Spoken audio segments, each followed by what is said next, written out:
Priyanshu limited ने application मंगाई है for issuing 80,000 equity shares of face value ₹100 at a premium of ₹10 और company पैसा कुछ इस तरह से ले रही है।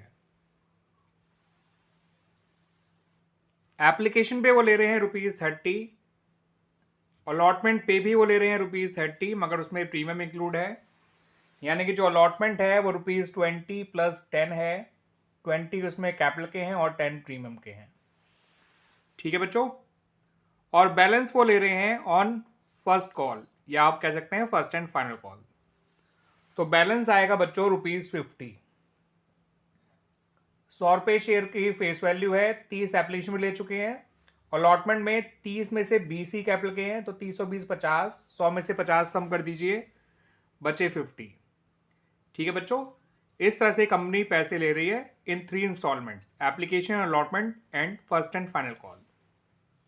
कंपनी के पास एप्लीकेशन आई है 2,30,000 शेयर्स की, और कंपनी ने शेयर्स का अलॉटमेंट प्रोराटा बेसिस पे किया है to the applicants of 1,80,000 shares, यानी कि 1,80,000 शेयर्स मांगने वालों को 80,000 शेयर्स दे दिए गए बाय द कंपनी, जितने वो दे सकती थी। मगर टोटल एप्लीकेशन 2,30,000 आई है, तो यानी 50,000 एप्लीकेशन ऐसी हैं जो रिजेक्ट कर दी गई बाय द कंपनी, और 1,80,000 वालों को प्रोरेटा बेसिस पे ये 80,000 शेयर्स दे दिए गए। ठीक है बच्चों, ये चीज ध्यान रखिएगा। क्लियर बच्चों? कंपनी ने ये कहा कि जो भी एक्स्ट्रा एप्लीकेशन मनी आया हुआ होगा उसको कंपनी यूटिलाइज कर लेगी towards allotment and subsequent calls, यानी कि प्रोराटा कैटेगरी का जो भी पैसा एक्स्ट्रा आया होगा एप्लीकेशन पे, उसको कंपनी अलॉटमेंट में जो पैसा उनको देना है उसमें, और आगे जाके उन्हें जो कॉल में पैसा देना है उसमें एडजस्ट कर लेगी। ठीक है बच्चों, इस बात का ध्यान रखिएगा कि जो भी एक्सेस एप्लीकेशन मनी है प्रोराटा कैटेगरी का, वो अलॉटमेंट के साथ साथ कॉल में भी एडजस्ट किया जा सकता है। ठीक है बच्चों, अब हमें आगे बताया कि डेविड, जिसको 1600 शेयर्स अलॉट किए गए थे, अंडरस्टूड है प्रोराटा बेसिस पे ही अलॉट किए गए होंगे, उसने एप्लीकेशन के बाद कुछ नहीं दिया, यानी उसने अलॉटमेंट भी नहीं दिया और ना ही उसने कॉल दिया। ठीक है बच्चों, उसके शेयर्स जो हैं फिर फर्स्ट कॉल के बाद फॉरफीट कर लिए गए बाय द कंपनी, और फॉरफीट किए हुए शेयर्स में से केवल 1000 शेयर्स को ही रीइशू किया गया by the company at the rate ₹95 per share as fully paid up. तो उसके 1600 शेयर जो फॉरफीट किए गए थे उसमें से केवल 1000 शेयर्स को ही रीइशू किया गया, ₹95 पर शेयर का रीइशू किया गया, फुली पेड अप मानते हुए रीइशू किया गया। ठीक है बच्चों, आपसे कहा गया कि नेसेसरी एंट्रीज पास करिए in the books of Priyanshu limited. Clear बच्चों? तो आइए अब देखते हैं इसका सॉल्यूशन। तो बच्चों यहां पर कंपनी ने प्रोराटा बेसिस पे 1,80,000 एप्लीकेंट्स को 80,000 शेयर्स दिए हैं। उसके अलावा जो हमारी बची हुई 15,000 एप्लीकेशन थी उनको रिजेक्ट कर दिया गया है। अब जिनकी एप्लीकेशन रिजेक्ट करी है उनका तो पैसा रिफंड करना ही करना है, मगर जिन लोगों को प्रोरेटा बेसिस पे शेयर अलॉट किए गए हैं उनका एक्स्ट्रा एप्लीकेशन मनी कहां कहां जाएगा, कितना अलॉटमेंट में जाएगा, कितना कॉल में जाएगा, उसको समझ लीजिए बच्चों। इन लोगों ने एप्लीकेशन मनी दिया कंपनी को 1,80,000 इंटू 30, यानी कि ₹54 लाख। इनको शेयर्स मिले थे केवल 80,000, तो उसके हिसाब से एप्लीकेशन में उनको देना था केवल ₹24 लाख। इनके 30 लाख रुपीज एक्स्ट्रा आए हुए हैं एप्लीकेशन पे। ठीक है बच्चों, इस बात को ध्यान रखिएगा। आगे जाके इन्हें अलॉटमेंट भी देनी है 80,000 शेयर्स की, और अलॉटमेंट मनी भी जो है वो ₹30 पर शेयर है। ठीक है बच्चों, तो इस 30 लाख में से 24 लाख अलॉटमेंट में चला जाएगा, फिर भी 6 लाख बच जाएंगे।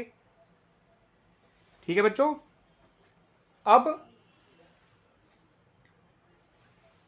इन लोगों को आगे जाके फर्स्ट एंड फाइनल कॉल देनी है 80,000 इंटू 50, यानी 40 लाख, और एक्स्ट्रा पैसा जो इनका आया हुआ है वो 6 लाख है।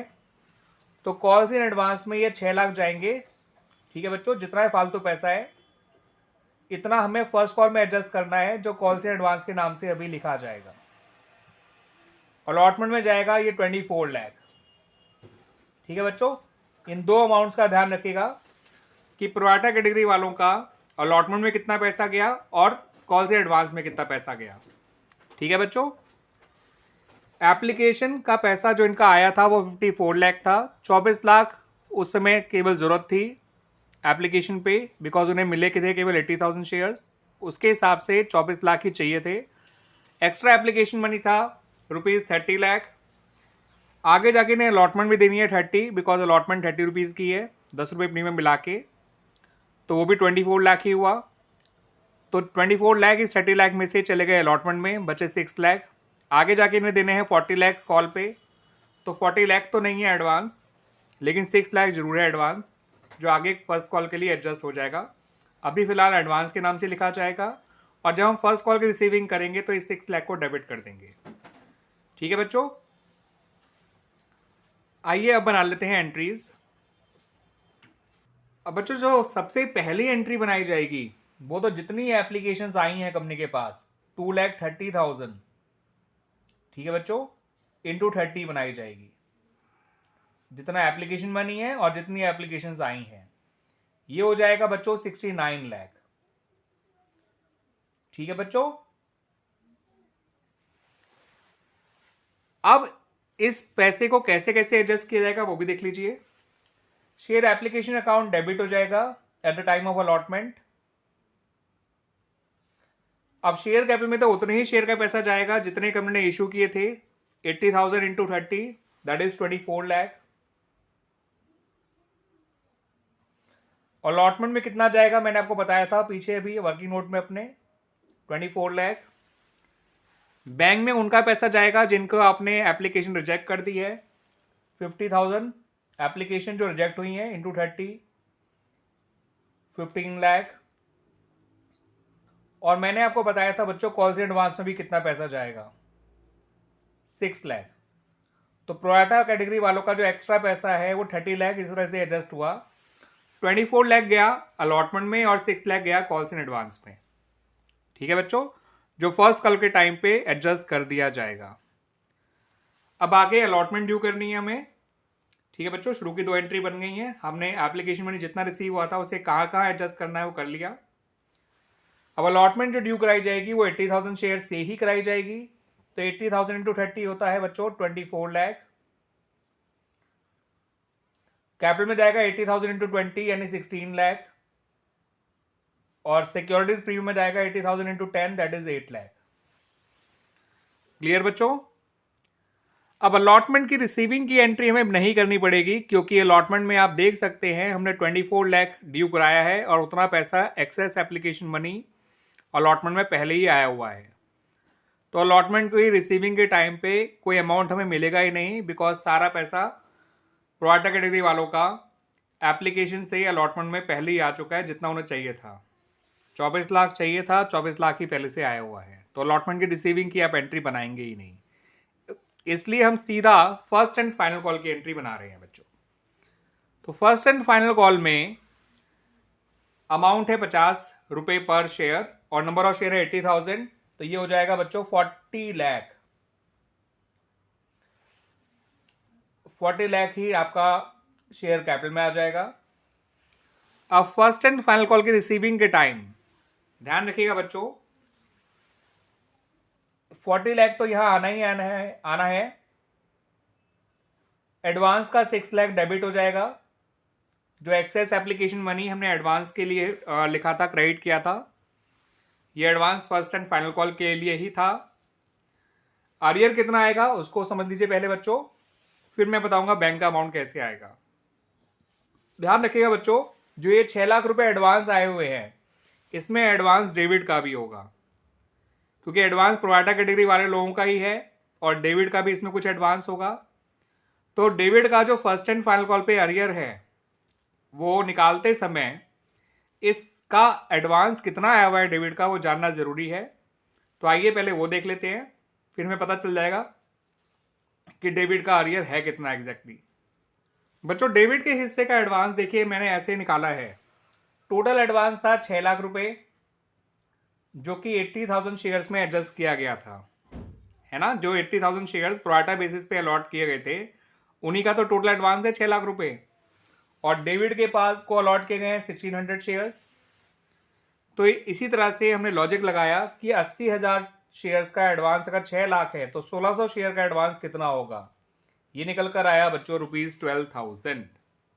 यानी कि जो टोटल एडवांस 6 लाख आया हुआ है उसमें 12,000 एडवांस डेबिट का भी है। अब डेबिट को जो फाइनल कॉल देनी है वो देनी है 1600 इंटू 50 यानी 80,000। 1600 शेयर्स उसके पास हैं, 50 रुपए की फाइनल कॉल है, 80,000। और 12,000 रुपये उसका पहले से ही आया हुआ था एडवांस, तो उसका नेट अमाउंट जो उसे देना था फर्स्ट एंड फाइनल कॉल पे वो था 68,000, जो उसने नहीं दिया। क्वेश्चन में लिखा था ना बच्चों कि David paid nothing after application, तो अलॉटमेंट तो उसे वैसे भी नहीं देनी थी, क्योंकि प्रोराटा वालों का तो एक्स्ट्रा पैसा इतना आया था कि अलॉटमेंट को पार कर गया था और आगे हमें एडवांस में शिफ्ट करना पड़ा था फॉर द फर्स्ट कॉल। तो जो टोटल एडवांस था 6 लाख, उसमें कुछ एडवांस डेविड का भी होगा जो हमने ढूंढ लिया 12,000। अब डेविड इस 12,000 को काट के तो देगा बाकी पैसे। तो 1600 शेयर उसके पास थे, 1600 शेयर्स, ₹50 की फर्स्ट एंड फाइनल कॉल थी, यानी 80,000 उसे दे रहे थे, 80,000। 12,000 एडवांस का एडजस्ट कर लिया तो भी उसे 68,000 देने थे जो उसने नहीं दिए। तो जो फर्स्ट एंड फाइनल कॉल की रिसीविंग की एंट्री है उसमें एडवांस जो है अरियर जो है डेबिट का वो 68,000 लिख लीजिए बच्चों।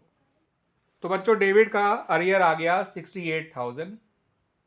अब 40 लाख में से 68,000 और 6 लाख दोनों माइनस कर दीजिए, ये आ जाएगा 33,32,000, जो नेट अमाउंट आपको रिसीव होगा on first and final call.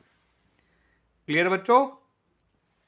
अब हमें डेबिट के शेयर फॉरफीट करने हैं, तो आइए वो कर लेते हैं। फिर उसके शेयर रीइशू भी करने हैं, वो भी कर लेंगे और देख भी लेंगे कि उसके शेयर्स रीइशू करने पे कितना गेन हुआ है कंपनी को।